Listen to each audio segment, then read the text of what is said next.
Bueno, presentamos entonces un saludo especial de bienvenida a la doctora Sandra Inés Uribe Soto.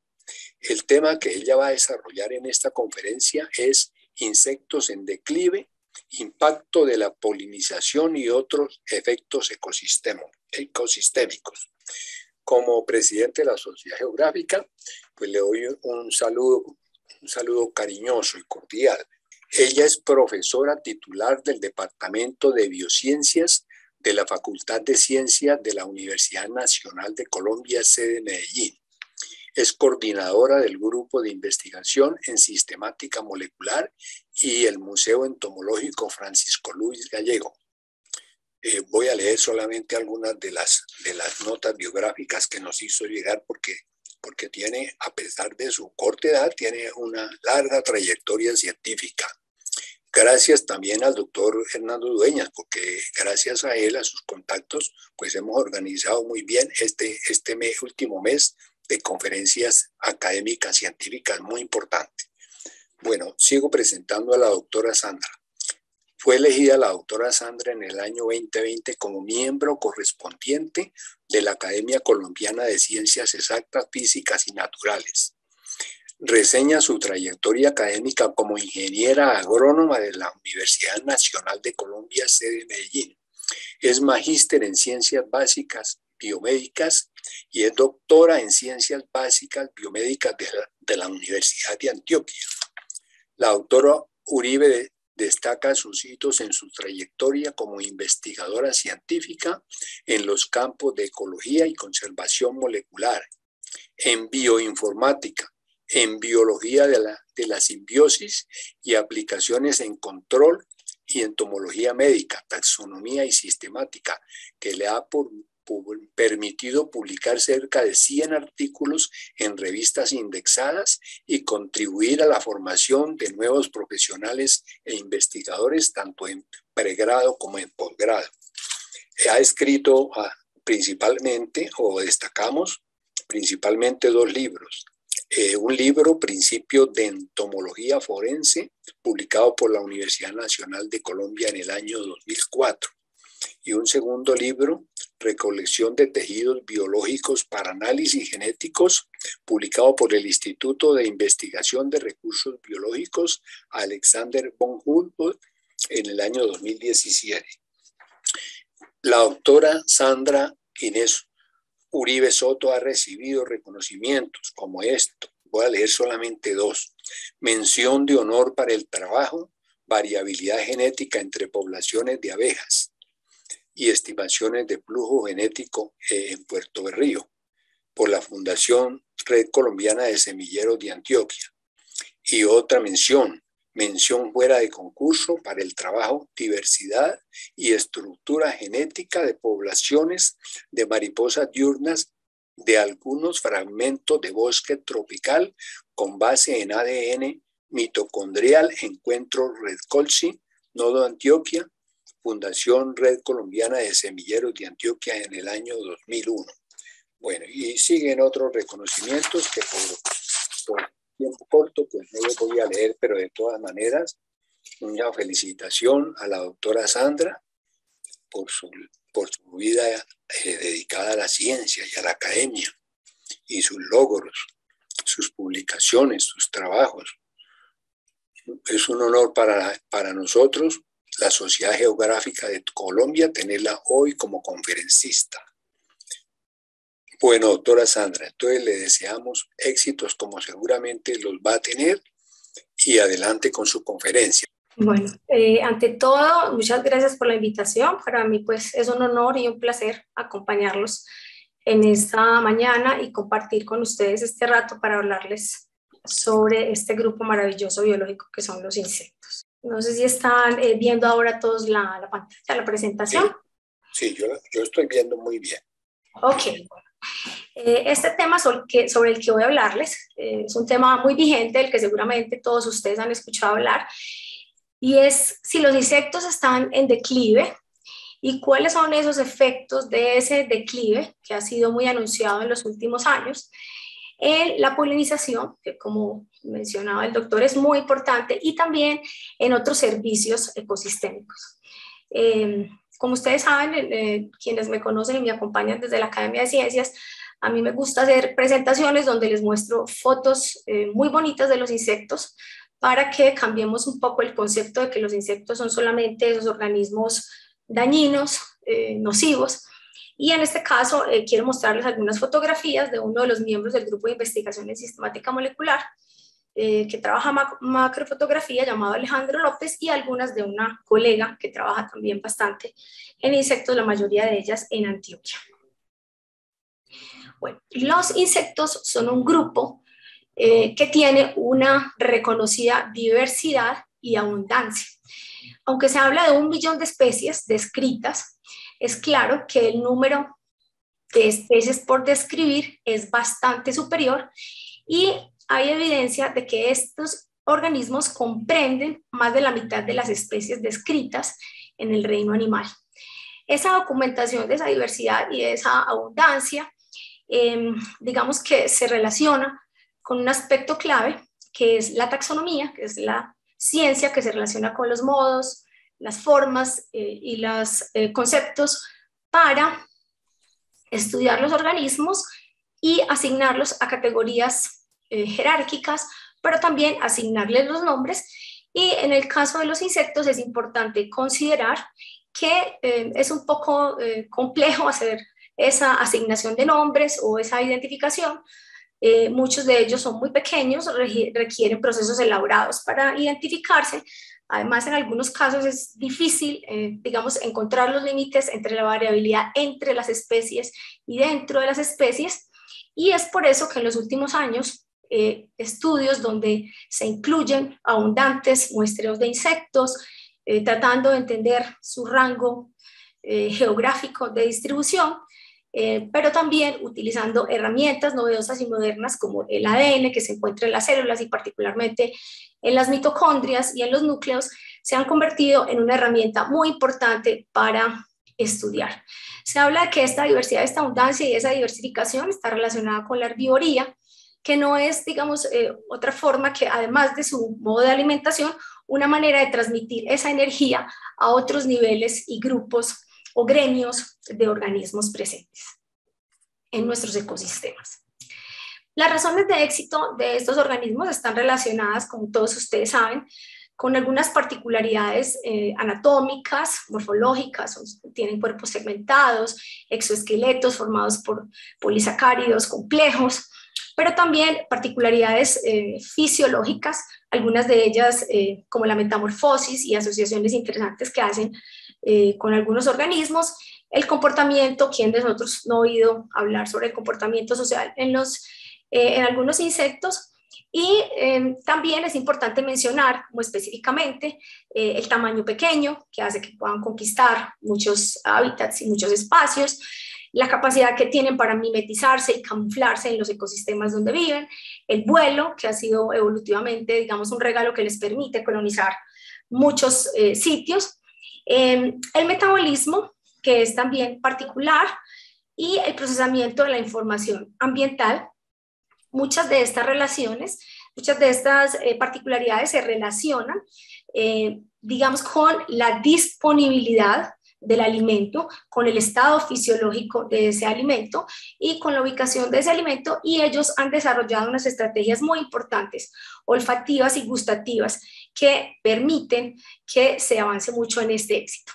Entre los estudios más recientes para entender estos insectos y cómo se comportan, están aproximaciones que se relacionan con el microbioma y el bioma, es entender cómo esos microbios que viven dentro de los insectos tienen todo que ver con las relaciones que ellos establecen con el medio. Algo que pasa también en todos los seres vivos es que somos un conjunto, un grupo de microbios que determinan mucho de nuestro comportamiento, por supuesto la genética y la evolución, y todo esto para entender todas las relaciones desarrolladas por diferentes especies para afrontar los hábitats donde se desarrollan o donde viven los insectos, que son generalmente y mucho más hoy en día hábitats muy complejos y muy dinámicos. Es claro que el acercamiento, digamos que como ingeniera agrónoma y la mayoría de nosotros hemos tenido con los insectos, es los insectos como plaga y como unos enemigos que necesariamente tenemos que combatir y que por supuesto entonces han llevado a que tengamos que utilizar insecticidas. Estos insecticidas, la mayoría de ellos de origen químico, no selectivos, porque afectan las células de los insectos es importante considerar que digamos que esos funcionamientos o esas estructuras que se atacan con los insecticidas químicos son comunes tanto a los insectos plaga como a los insectos benéficos, pero también son comunes en las células nuestras y de otros organismos. Estamos hablando, por ejemplo, de receptores en las membranas de las células, estamos hablando del sistema nervioso central y digamos que este es uno de los aspectos más importantes relacionados con el declive de los insectos y en particular con el de grupos muy importantes de polinización como las abejas. También es cierto que digamos que este desarrollo de los insecticidas o aplicación en los insectos plaga y todo lo relacionado con los problemas de resistencia a insecticidas ha hecho que tengamos que buscar también herramientas innovadoras, control biológico del uso de enemigos naturales, parásitos u hongos, y más recientemente algunas metodologías que también se relacionan con aspectos genéticos, como el uso, por ejemplo, en este insecto plaga que les pongo es un grillo cuyas bandas de tamaños gigantes generan grandes daños, por ejemplo, en cultivos en el oeste de Estados Unidos, y donde trabajos innovadores hacen que se haya estudiado muy detalladamente el genoma de estos grillos para producir medidas de control que tienen que ver con el mecanismo del RNA, que se conoce como RNA de interferencia, basándose en los mecanismos que los organismos, pero en particular los insectos, tienen para defenderse de los virus cuando los atacan, silenciando genes, en este caso de los virus, y digamos que ese modelo se ha tomado, siendo este uno de los, digamos, de los avances más recientes para sobreponernos a esas dificultades que se relacionan con la resistencia de los insectos a insecticidas. Pues no me pasa.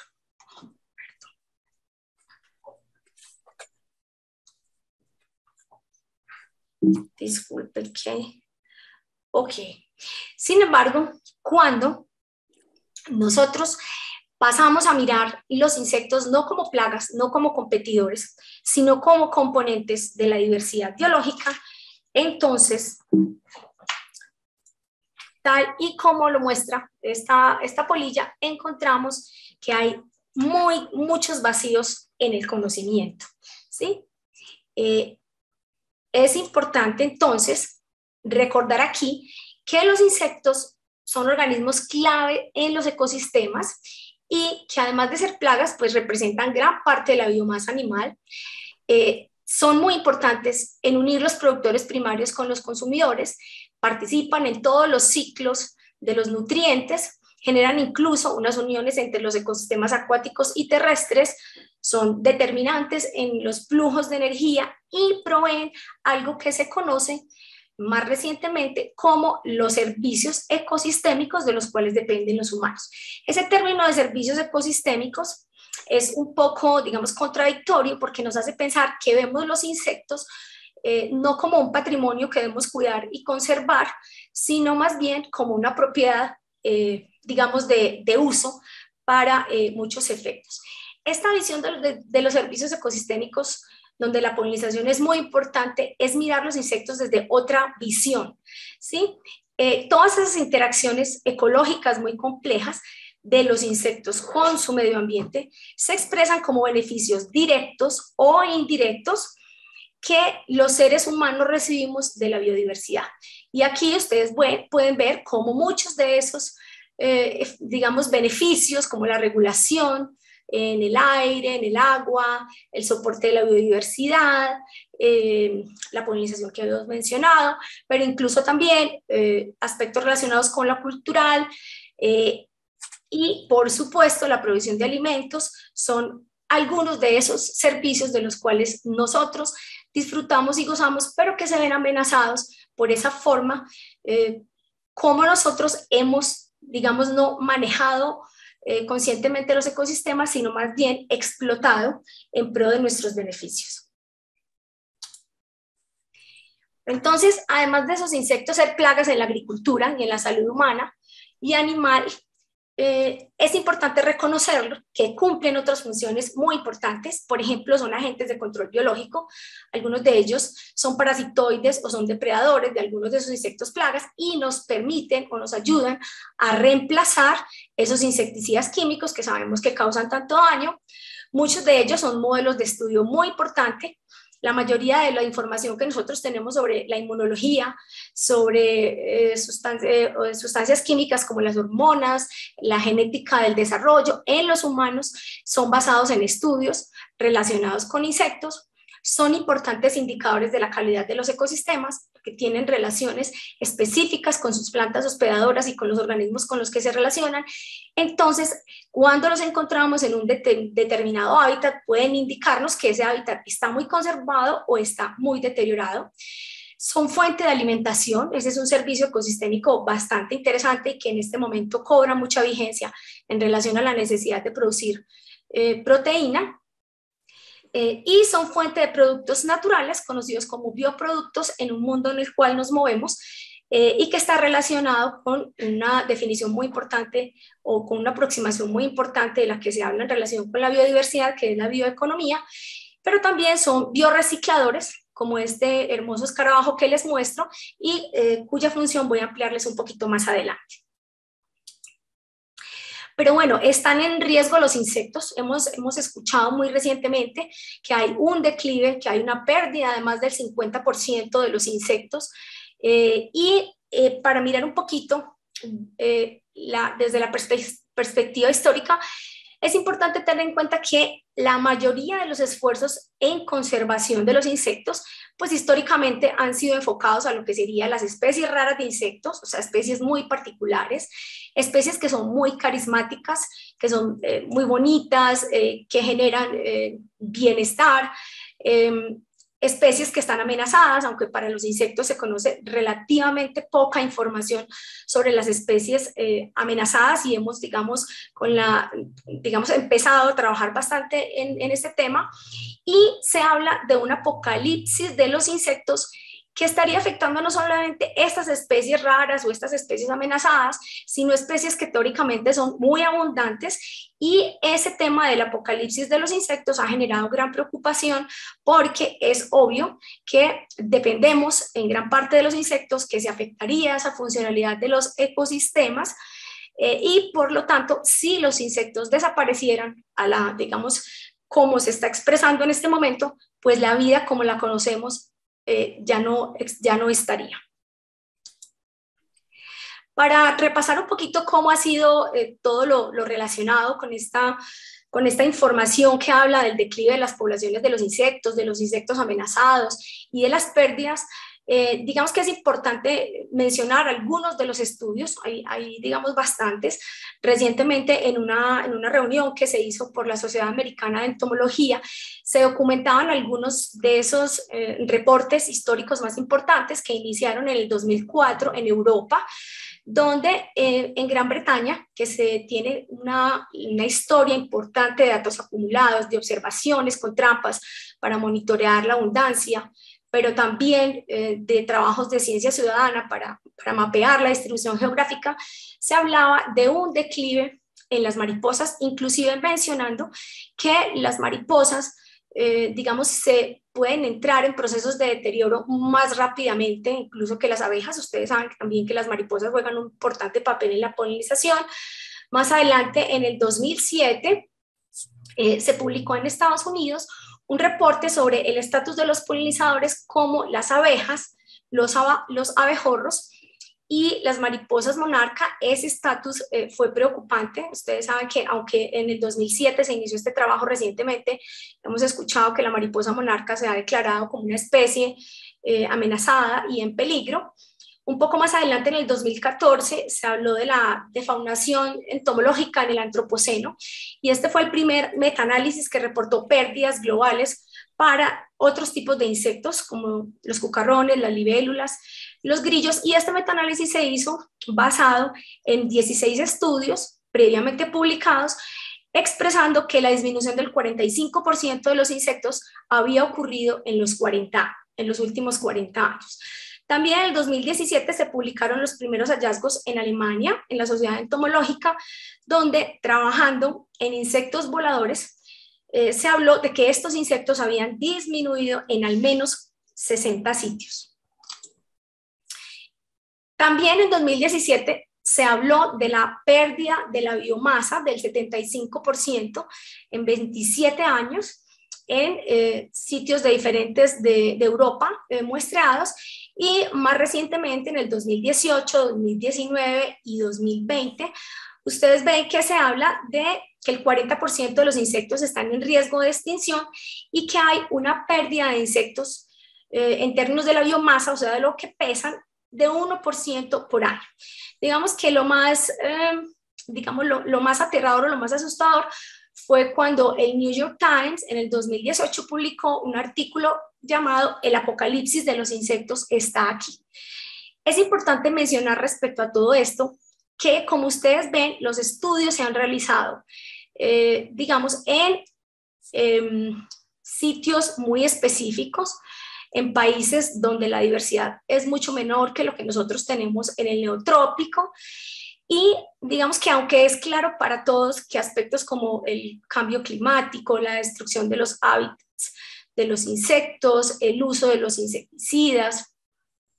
entre otros aspectos, definitivamente suponen y dan evidencia de que tenemos unas grandes pérdidas de insectos, digamos que históricamente no hay datos para algunos otros lugares diferentes a los que les acabo de mencionar, y particularmente esta tarea es difícil en el neotrópico porque nosotros tenemos una inmensa diversidad, gran parte de la diversidad y de la biomasa de insectos está aquí, y no tenemos muchos datos históricos como punto de partida, lo cual ha hecho que en este momento haya unas campañas muy importantes para copiar este tipo de información, para hacer mediciones, para entender y estudiar diferentes grupos y tener, digamos, ese músculo económico que nos permita avanzar o trabajar en conjunto con estos países que están avanzando bastante en entender todas estas pérdidas. Además de la polinización, quiero también hablarles un poquito de otro servicio ecosistémico que tiene efectos importantes cuando hay esa pérdida de insectos, y darles algunos ejemplos, particularmente para Colombia, por supuesto. Y otro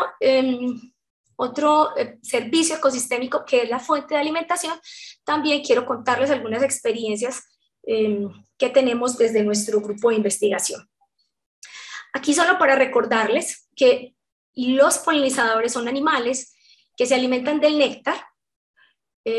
y, digamos, o el polen de las flores, y durante esas visitas muchas veces accidentalmente transportan el polen de una flor a otra, permitiendo la reproducción de las plantas y la producción de frutos.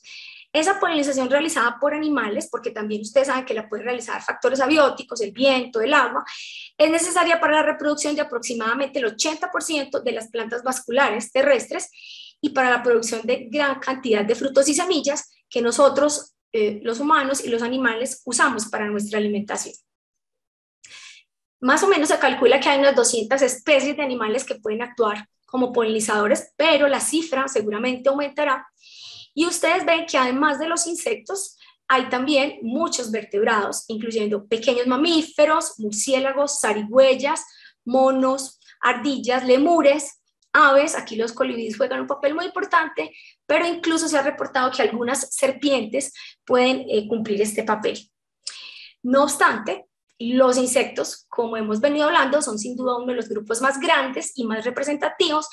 y las abejas, uno de los grupos que todos nosotros conocemos con su papel fundamental entre los insectos. Aquí vale la pena recordar que más o menos 71 de las 100 especies agrícolas que nos proporcionan el 90% de los alimentos a nivel mundial son polinizados por abejas. Nosotros escuchamos mucha información y hay documentada mucha información en los agroecosistemas, principalmente en lo relacionado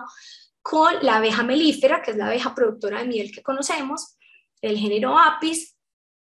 Pero es importante que sepamos que también hay un papel muy importante que hacen las abejas silvestres, unas abejas que muchas veces son de colores metálicos o muy pequeñas y que nosotros de alguna manera, a pesar de que somos en el neotrópico,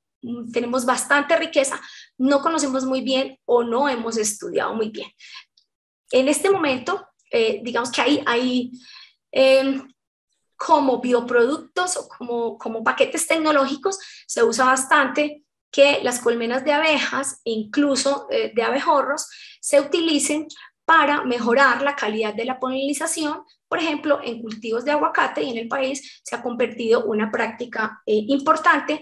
pero ustedes entenderán que coordinar las actividades de aplicación de insecticidas en el aguacate para los insectos plaga o incluso herbicidas que pueden afectar las abejas debe ser complementado con los tiempos en los cuales se liberan las abejas para que puedan aportar a esta polinización. Sin embargo, y muchas personas se sorprenden cuando hablamos de esto, entre los polinizadores más importantes no solamente están las abejas, sino que también están las avispas, las polillas, los escarabajos, las mariposas, como habíamos mencionado, y las moscas, pero incluso los mosquitos. Muchos de los mosquitos que son hematófagos son conocidos y estudiados solamente desde esa perspectiva. Sin embargo, algunas especies de mosquitos, como unos del género Toxorynchites, que nosotros tenemos más o menos unas 5 o 6 especies aquí, son muy importantes y realizan trabajos de polinización porque de forma primaria ellos también, los machos, buscan néctar. Aunque esta documentación de los mosquitos como polinizadores es antigua, trabajos recientes han mostrado que no solamente los machos, sino también las hembras de algunas especies polinizan pastos, pero también pueden polinizar, por ejemplo, algunas orquídeas.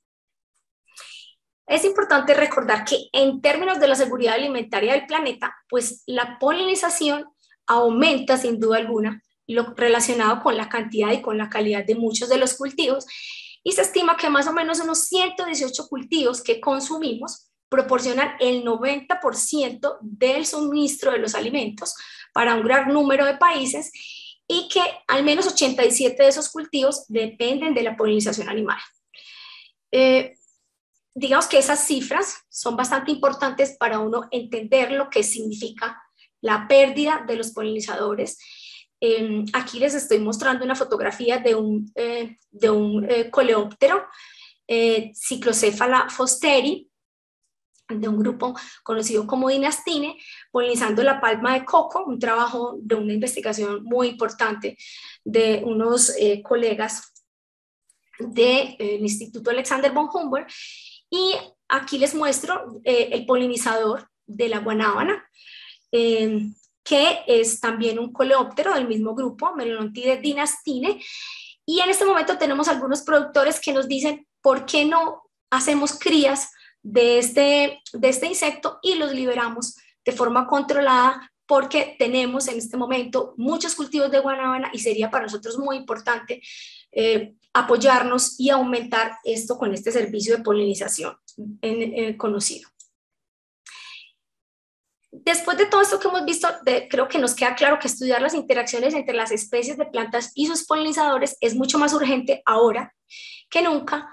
porque el crecimiento de las actividades humanas, todo lo que nosotros llamamos las actividades antrópicas y digamos que el uso de los insecticidas, pero también otras prácticas, otras actividades como, digamos, el crecimiento de la frontera agrícola y pecuaria, que incluye, por supuesto, la deforestación, las grandes obras de infraestructura, etcétera, tienen efectos supremamente importantes sobre estos insectos y sobre los servicios ecosistémicos que prestan. Y se habla de que no solamente vertebrados, aproximadamente 200, sino también unos 10.000 insectos que realizan la función de polinización están amenazados. Y eso se evidencia que también seguramente tendrá efectos y cambios en las dietas, porque muchos de los alimentos consumidos y de las vitaminas o de las propiedades que se encuentran asociadas a esos alimentos seguramente cambian en razón a lo que sucede con esas pérdidas. Bueno, aquí termino, digamos, esa esa reflexión sobre la polinización y les hablo de otro servicio ecosistémico que está relacionado con los escarabajos, pertenecen al orden Coleoptera, un grupo que se considera como uno de los más diversos en los insectos, y que es un grupo relativamente menos conocido y menos estudiado en muchas de esas funciones o esas relaciones ecosistémicas. En este caso, quiero hablarles un poco de los coleópteros coprófagos, que, como su nombre lo indica, dependen de las deposiciones animales y utilizan esos excrementos para formar sus nidos, construyen unas bolas o unas estructuras que pueden variar dependiendo de los grupos o de las categorías taxonómicas, y desarrollan sus estados inmaduros, en este caso el huevo, la larva y la pupa, dentro de esas estructuras que construyen utilizando esas deposiciones, pero también los fragmentos de pasto que se encuentran, digamos, en estos ecosistemas. Aquí es importante entender que ese servicio ecosistémico y estos organismos se conocen como biorrecicladores porque, digamos, que aportan a la sostenibilidad, haciendo que haya un flujo de energía entre lo que es el sistema ganadero, donde están, por poner un ejemplo, y este es el más estudiado, el ganado, los árboles, las pasturas y las excretas del ganado, en una interacción muy estrecha con el suelo, donde además de los escarabajos están microorganismos, bacterias, hongos, que juegan un papel muy importante en lo que se conoce como la actividad funcional de los escarabajos, que trae unas ganancias muy importantes para estos ecosistemas y para esta producción animal. Digamos que entre más deteriorado esté el ecosistema, entre más herbicidas y entre más insecticidas usemos en este caso, la actividad funcional que trae los servicios a la ganadería se verá obviamente mucho más afectada. Aquí les muestro básicamente como algunos de esos servicios ecosistémicos, digamos los beneficios que representan en este caso pues para la producción del ganado y para los ganaderos. Ustedes saben que la producción de ganado en nuestro país es bastante extensiva, intensiva, tienes muchas de las mejores tierras, se usa una excesiva cantidad de fertilizantes. En este momento que estamos con las dificultades de Ucrania, una de las limitaciones más importantes de los ganaderos es la disponibilidad de fertilizantes. Saben que es una de las actividades que produce de alguna manera también un efecto invernadero importante por todo lo que implican las actividades de fermentación de los microorganismos en el rumen. Y aquí les muestro, digamos, algunas de esas regulaciones o de esos soportes que pueden hacer los coleópteros, en este caso porque controlan las moscas del ganado, mejoran la calidad del suelo, lo airean y en esa medida ayudan a su reestructuración, pero también son fuente de alimento para aves, anfibios y para biodiversidad, y se mejora la calidad en la producción de carne y de leche, digamos, en el uso de químicos y inclusive actividades de ecoturismo, porque los ganaderos han empezado a entender que tener estos insectos en sus ecosistemas es una muestra de que están haciendo una producción mejor y más limpia. Miren ustedes aquí todas esas interrelaciones que se generan entre estos escarabajos en este ecosistema. Y es importante mencionarles, o quería mencionarles, que en este momento hay realizado por una colega y los investigadores del Instituto Alexander von Humboldt unos estudios que se realizan tanto en campo. Aquí ustedes ven a Claudia en estos ecosistemas ganaderos, donde ella está evidenciando la presencia de estos escarabajos y su efecto en el suelo. Por supuesto, donde menos insecticidas y donde menos herbicidas hay es donde más escarabajos están. Se están realizando crías en el laboratorio. En la parte inferior ustedes ven cómo ella ha logrado estudiar y entender los ciclos de cría, las formas de cópula, la cantidad de, digamos, de materia orgánica o de suelo que se remueve, entre otras cosas. Y muchos de los ganaderos ahora quieren esto como un paquete tecnológico, diciendo, bueno, yo quiero recuperar mis suelos, yo quiero tener mis suelos menos compactados, los quiero tener aireados, yo quiero tener sistemas agropastoriles o silvopastoriles que sean un poco más amigables con los ecosistemas, y ahí hay un trabajo bastante importante que está avanzando, diría que lentamente, pero este es uno de los estudios sobre servicios ecosistémicos y bioeconomía que conozco, que es de los más bonitos y que vale la pena documentar. Sin embargo, la UCN, que ustedes saben que es la entidad encargada de reportar los peligros y las alertas, ha reportado que estos escarabajos están en riesgo por el actual modelo de estos sistemas ganaderos, como les mencioné, pues por los insecticidas y los herbicidas, pero en este caso particular por el uso de la ivermectina. Ustedes saben que es un antiparasitario que se usa bastante en la producción de ganado, y digamos que aunque quienes lo inventaron recibieron el Premio Nobel de Medicina, el uso indiscriminado que se está haciendo en la producción ganadera ha hecho que estos insectos queden aturdidos, estén incapaces de encontrar el alimento o la pareja, o de hacer el trabajo para reciclar, descomponer toda esta materia orgánica, limpiar las praderas de las deposiciones de los animales y garantizar que haya una producción interesante. Y por supuesto, pues en otros grupos de insectos como estos, pues las amenazas y el declive tienen que ver también con actividades como estas, ¿cierto? Este grupo de insectos que es muy interesante por esas ornamentaciones que ustedes ven, se han convertido en objeto muy importante de los coleccionistas y de las ventas. Estos insectos se relacionan digamos, con una calidad muy importante en el bosque, y está claramente documentado que en algunas áreas, como el Amazonas y esto, tenemos grandes pérdidas de estos tipos de insectos que cumplen también papeles muy importantes y que son indicadores o que viven en bosques muy conservados, pero que ahora se usan para venderlos porque los coleccionistas quieren tenerlo o porque se quieren usar en algunos casos como mascotas para tenerlos en terrarios y enfrentarlos para peleas. Bueno, y este es el último que quería contarles, otro servicio ecosistémico, que es los insectos como fuente de alimentación.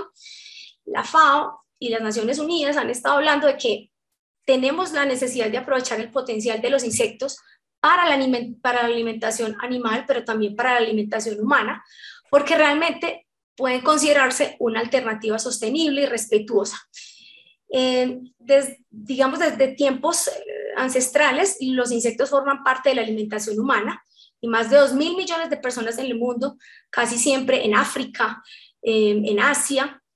consumen de rutina insectos, pero también muchas de nuestras comunidades, por ejemplo en la Sierra Nevada o algunas comunidades campesinas también consumían los insectos. Y la entomofagia, el consumo de insectos por los seres humanos, ha sido ampliamente reconocida. Con todo lo que implica el crecimiento humano y lo que implica producir la carne a partir de la ganadería, la fuente de proteína a partir de la ganadería, proteína animal, los insectos aparecen como una alternativa interesante porque tienen ciclos de vida cortos, se reproducen, tienen tasas elevadas de crecimiento y de bioconversión de lo que consumen a biomasa, y tienen un valor nutritivo muy interesante en términos de proteínas, grasas y minerales. Especialmente estamos hablando aquí, digamos, de los aminoácidos, que son muy importantes para la calidad de la proteína que se consume, pero además aprovechan los flujos de los residuos de las cosechas porque pueden alimentarse de esos residuos. Y para para llevar esto a un aspecto un poco más del aprovechamiento en nuestro país y en otros países, hay retos como la legislación. Aquí es un poco difícil, digamos, producir la proteína a partir de insectos para consumir, pero se está trabajando en eso, aunque en muchos otros países y aquí ya se puede encontrar una gran cantidad de productos con base en insectos, barras de proteína, harina, etcétera, etcétera. Y aquí es interesante mencionar que se pasa de la recolección a la cría. Digamos que en muchas comunidades la dieta local básica podrían ser los huevos de hormiga y los grillos en comunidades, por ejemplo, de África, donde no había más comida y tienen un valor nutritivo importante. Y los grillos en muchas de las comunidades de México, ustedes saben que ellos recogen los grillos, los ponen con un poquito de sal y limón y los tuestan y los consumen, teniendo en algunos casos problemas de intoxicación por plomo, porque como los recogen y se han aplicado insecticidas, entonces también hay digamos, algunas dificultades. Aspectos importantes a considerar para esta producción de insectos son la tecnología de producción en masa, hay que producirlos en gran escala, el desarrollo de las tablas de alimentación, mirar que podamos tener una calidad de proteína obtenida a partir de insectos que sea consistente, que sea confiable, y la comparación entre las especies y los diferentes estados biológicos. Aquí les estoy mostrando el insecto que nosotros criamos en el laboratorio, es un coleóptero pequeño, se llama tenebrio. Ustedes ven en la parte superior las pupas y el adulto, en la parte inferior las larvas, y pues los contenidos pueden variar dependiendo de si lo que se consume son las larvas o son los adultos o son las pupas. Entonces esa comparación es importante y mantener la diversidad genética porque esto es una zoocría. Cuando uno cría los insectos bajo condiciones de laboratorio, pues se puede perder un poco la diversidad genética. Nosotros entonces hemos hecho un trabajo interesante criándolos bajo condiciones de laboratorio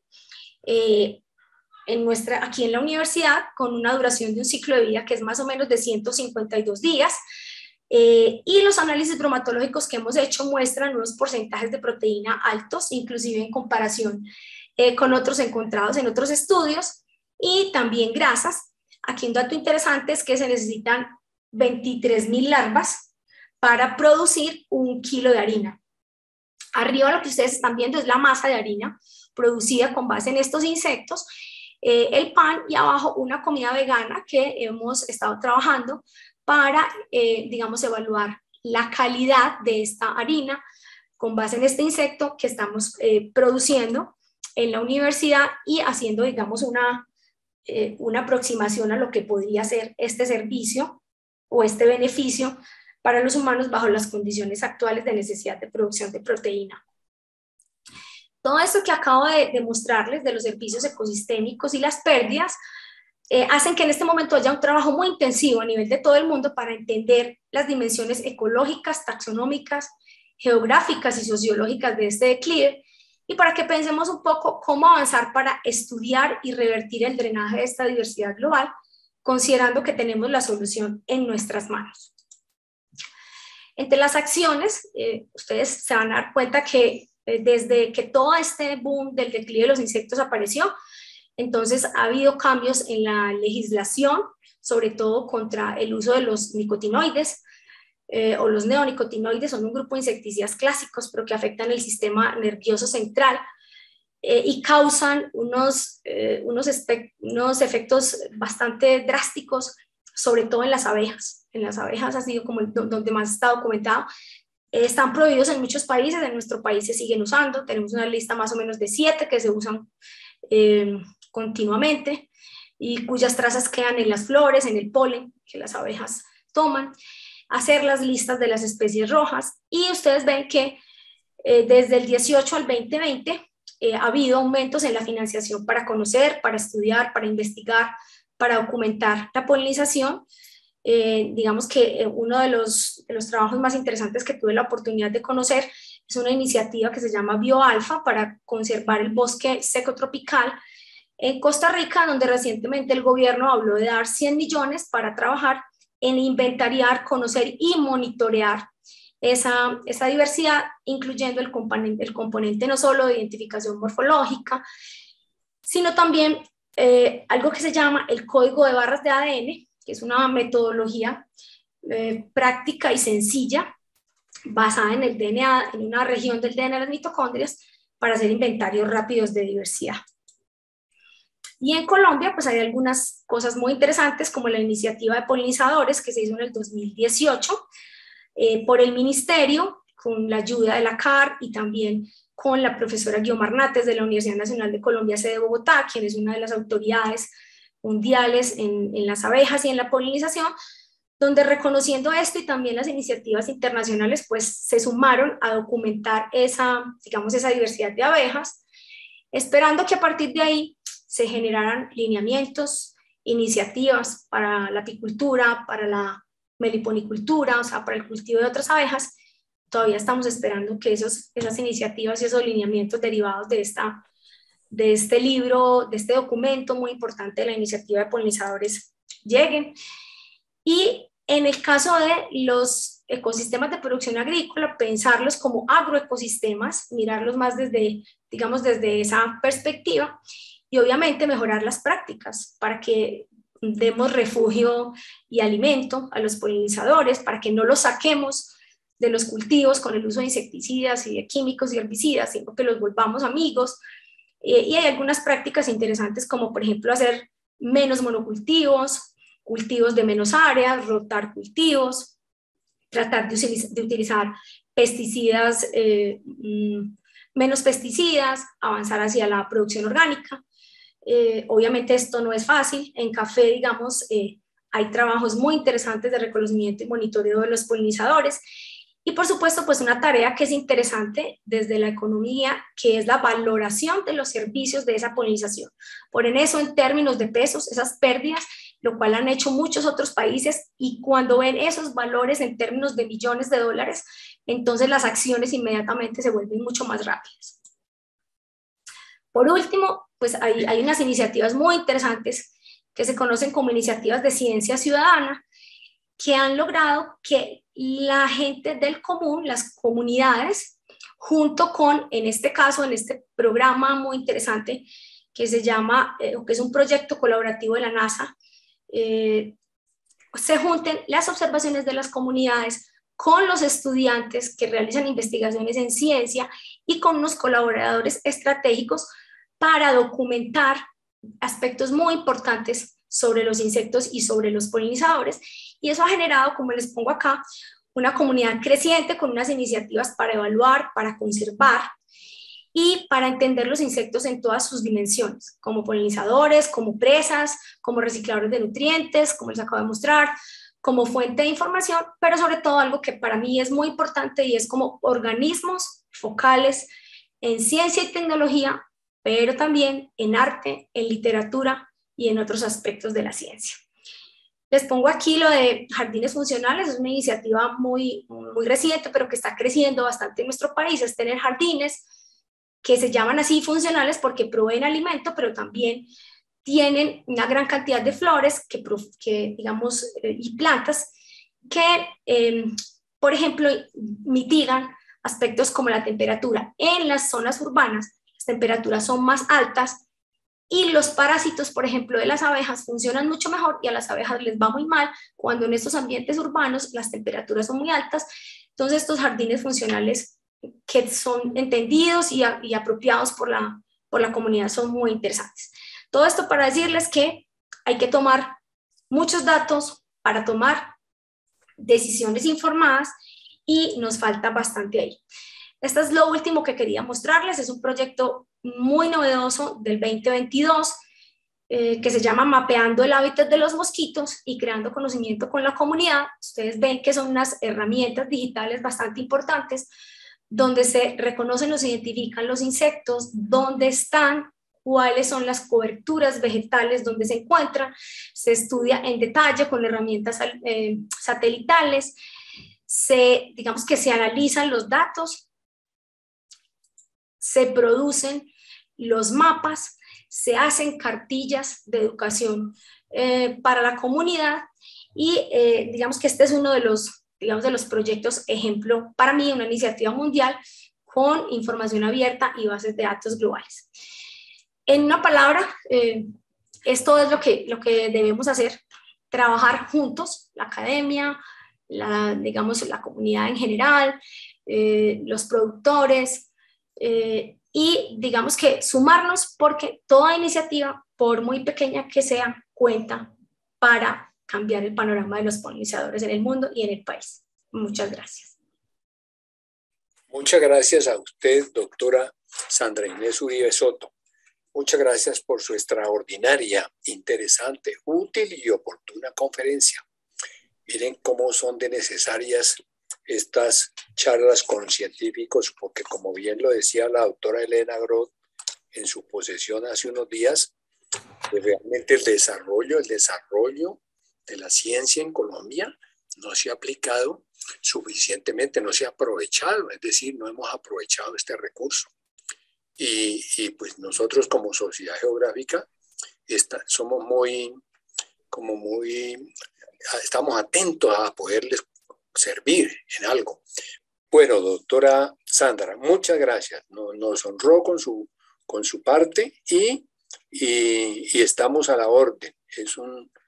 honor para nosotros y un gusto servir en algo allá en la Sociedad Geográfica de Colombia.